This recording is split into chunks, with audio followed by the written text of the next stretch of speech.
so now we're going to move on to working with a canvas and then these tools right here. And so that'll be kind of the focus of this lesson, and then we'll move on from there in the next lesson. So let's start with the toolbar right here. So you can see right here that I am in the basic workspace right here. And you're going to want your properties panel open over here to the right. So most of the time when I'm drawing and working, more often than not, I'll have the properties panel open. And what this panel does is keep your eye on this panel as I switch between tools. So I have the selection tool here, and I'll go down to like a brush tool, and then I'll go down to like a rectangle tool. And so you can really kind of get in there and customize the parameters of each tool right here. And it's really relevant while you're working right here. And so just always kind of keep the properties panel open and keep an eye out for it right here. So let's start with, I'm going to kind of show you the most important tools you need in order to get started here. And so I've started with I used the classic brush and painted this line right here in the last lesson. And since then, my color palette's changed a little bit. And so you can select that with a selection tool, and you can see if you hover your mouse over it, it gives you a shortcut. So it's if you press V on your keyboard, let's say I'm on the brush tool, and I'm going to press V on my keyboard as in vampire, I can click and you can see it goes to the selection tool right there. And so with the selection tool, I can either just click right on the line right there to select it, or I can drag and select like this and select it, and I can move it. Or I could delete it just by pressing delete on my keyboard. I'll press edit undo right there. And then in addition to that, I can go to the free transform tool if I want to move it in other ways other than just up, down, left, and right here. So if I go right here to the free transform tool or press Q, this bounding box will show up over it. And so I can scale it like this, and I'm not holding anything right now. So you can see I'm scaling it unproportionally. I can squish it down if I want to. And if you hold down Shift and you click in that corner and you drag it down, it'll scale it up and down proportionally right here. You can also see if I hover my cursor on the outside of it, you'll get a little rotate arrow. So I can rotate any drawing that I've already made right there. And then finally, I can kind of squish it down like this and adjust it these different ways right here. Okay, and last amongst the selection tools, I have the lasso tool, shortcut L. So this is helpful if you just want to chop off a little bit of your line right there. And so let me delete this using the selection tool right there. And so now I want to move on to these creation tools right here. And so I'm going to start with the rectangular tool, and it's going to help explain the differences between these two classic brushes up here, and then the paintbrush and the pencil brush down here. There's a little bit of a difference between them, and this will help explain. So I have the rectangular tool right here, and if I click and draw, I can draw it out like that. If I hold Shift, I can draw it and it'll be a perfect square. If I click and hold down, I have some other options right here, like the oval tool, for instance, right here. And I can select it that way. Let me select the whole thing and move it up. If I were to just double click right there, you can see those two things are separate right now. So I could double click, hold Shift, double click, move them all using the selection tool like that, or I could drag and select like that in order to select it and move it.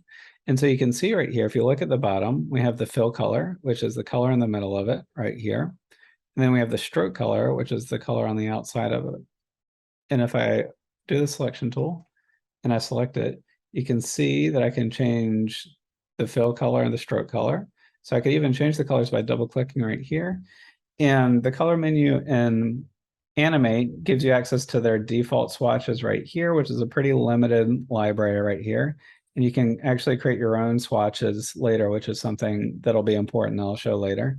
But if you click in this right here, this little color wheel, you can actually custom pick your color right here. So whenever you're picking a color, I recommend just clicking here, clicking right there, and then getting to your color. So you can do white up in this top corner, black in the bottom corner, dark blue, light blue, and then you can change the hue from blue to red to yellow, all in here.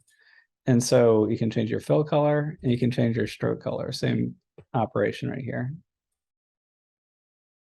And I can also change the stroke size. And again, this is all within the selection tool. I could also do this before I start drawing a circle right here. So I could, when I'm drawing, if I wanted to have a really small stroke, I can bring the stroke size down. And then when I'm drawing it, I can draw it like that. So when creating the rectangle, you can either click on the rectangular tool, and this is true for any of these right here. And I can change the parameters over here in the properties panel before I draw, or I can select it and then select the item that I want to adjust, and then I'll be able to change it right there. So let me delete that. Oops. Okay, and so we're back to this right here. And so the main thing to take away here is the fill color and then the stroke color right there, and determining the difference between some of these brushes coming up. So these two brushes, we have the fluid brush, which is Shift and B, and then classic brush B, are very similar. And these are going to be green when I draw them in, and you can see right here, and that's because they're fill brushes. I can change the size as well. So I'm just going to do the classic brush, and I'm going to draw a green line right there. And then I'll do the fluid brush and draw a green line right there. And you can see the main difference, and I think the best way for you to learn the difference between these two brushes is to try them out for yourself. And you can see when I click on the classic brush, the properties are over here. And then if I click on the fluid brush, there's a little more control that you get over it, but there's kind of pros and cons to each. And if I select them, so if I go to the selection tool, and I can either hover my cursor over it with the selection tool where it has the 4 arrows, where I can click on a brush stroke and just move it left or right, up and down. But you can also see if I hold my cursor in just the right spot right there, a little curve shows below my cursor, and I can click it and drag it and change the outside edge shape on either of these right here. Okay, so take note of that. So now I'm going to move over to these two brushes. So I have the pencil tool right here, which is Shift and Y. And I'm going to draw on it. Look at this. It's not going to be green. It's going to be blue. It uses the stroke color right here. And the same is true for the paintbrush tool, which is shortcut Y, where it draws like that. And they both look the same right now. And that is because, again, they're using the stroke color right there. And the difference between the paintbrush tool and the pencil tool, again, you can see with the paintbrush tool, I have these parameters right here. With the pencil tool, there's a subtle change in some of the parameters that happen here, but the brushes are actually relatively different here. And we'll dive into that a little bit later. So why are they using the stroke color right here? So when I do that same thing where I go to the selection tool, I can click on it, and it's hard to get the 4 arrow option right now. So I can move it up and down, left and right. But if I hold my cursor in just the right place, now when I do that tool where it has the curve on the bottom, I can kind of change the line like this for either of them. And so I can kind of make those adjustments right there.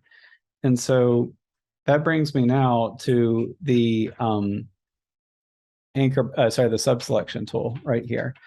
And so the SubSelection tool, if I click on this right here, you can see that I get this little blue line. I'm going to zoom in on this a little bit, and I'll show you how to zoom in just a second. I get these anchor points right here where I can adjust the line right here, and I have a ton of control over the shapes that I have with the pencil tool and then the paintbrush tool right here.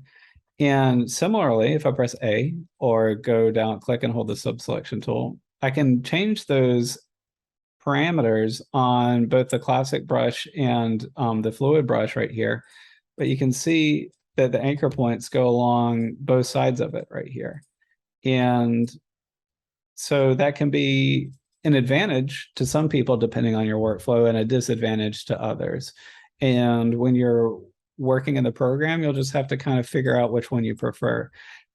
Subjectively, what I prefer to use the vast majority of the time is I actually use these two brushes right here. And then a lot of people prefer these two brushes right here. And that's just because I like to have a little bit more control after I've drawn and be able to fine tune things after the fact. And so let me just move this back over to its side right here. And so that's an introduction to the subselection tool right here. And it's actually the subselection tool with these anchor points. And again, you can press A to get to the subselection tool. Is with the anchor points, you can move them around by grabbing them in the middle, or grab what are called Bezier handles and move them around this way. If you've used Adobe Illustrator, this is exactly how Illustrator works. Same shortcuts, same tools, same everything. And so this corresponds to the pen tool, because sometimes you might want even a little bit more control in this. And so the pen tool, which normally looks like that, has two functions. You can use the pen tool to draw a new line, and it works just like the pencil tool. So it's going to be a blue color. It's a stroke. It's a form of a stroke brush, but I can draw in a line using the pen tool right here. So if you're really acclimated to Adobe Illustrator, maybe that's the tool that you prefer to use. And some advantages to the pen tool is I can create hard edges by just clicking with my mouse like this. And if I click and hold, I can change the anchor points like this.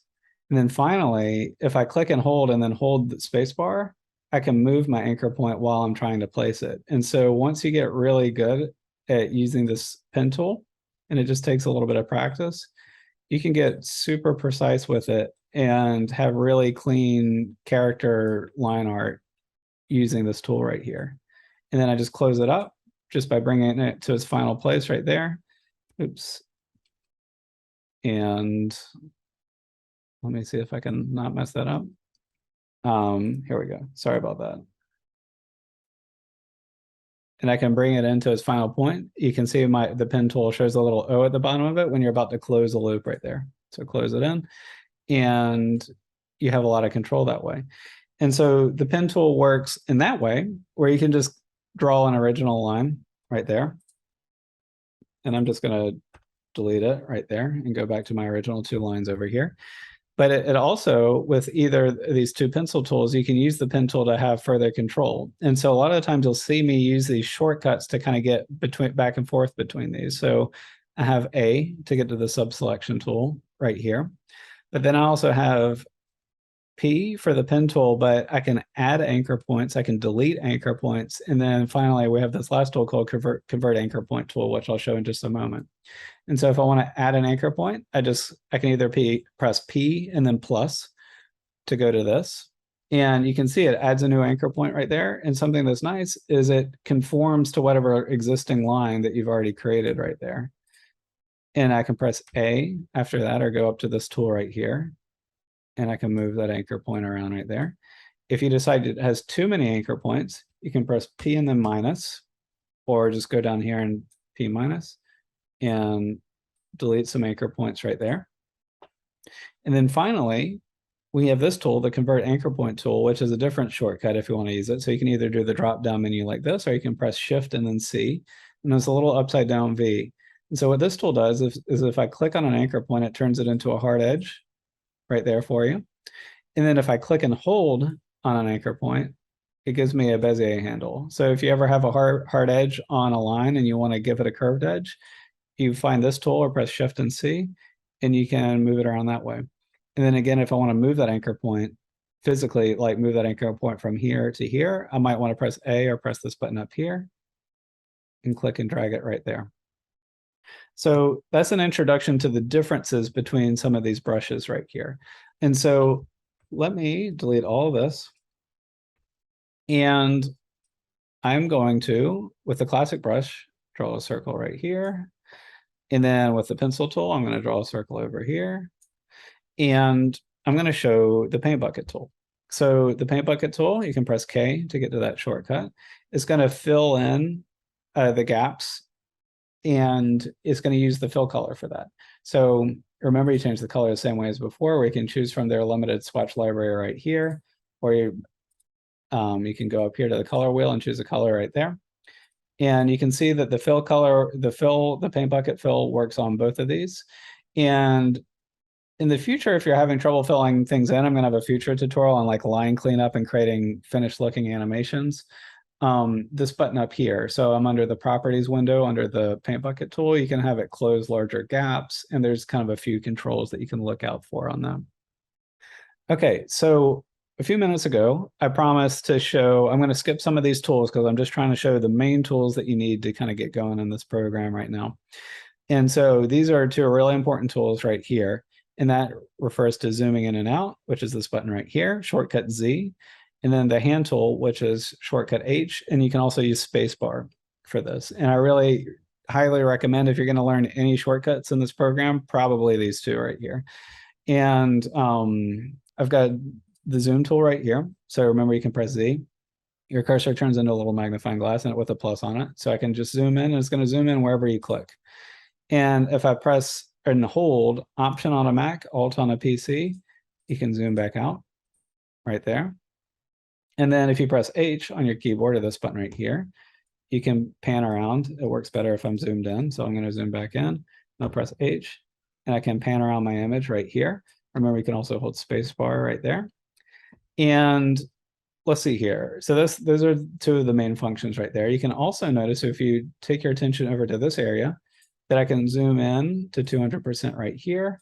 I can zoom quickly out to 25% using that tab. And then there's a few other options like fit in window right here. If you want to just very quickly, let's say you've zoomed in a whole lot right here, and you want to just get back to seeing your full image right here, you have a few options right here. So you can go fit in window, and it'll fit your whole canvas in window.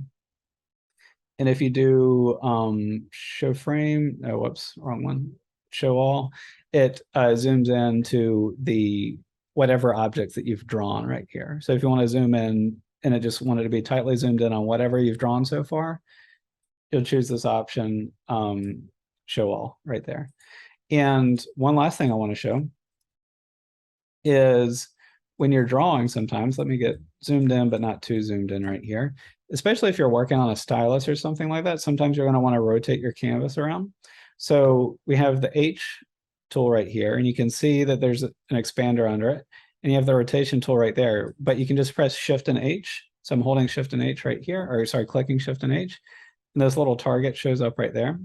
Let me move it over a little bit so we can see that target a little bit better. So Shift and H, that target shows up right there. And if I just click anywhere and drag, I can rotate my canvas like this. And so that's really helpful for when you're drawing. And when you want to get your canvas back to normal again, you can either press this button right here, which is center stage, or you can click on this and go back to fit in window or show all right there to get your canvas flipped back to normal right there. So that'll take care of that right there.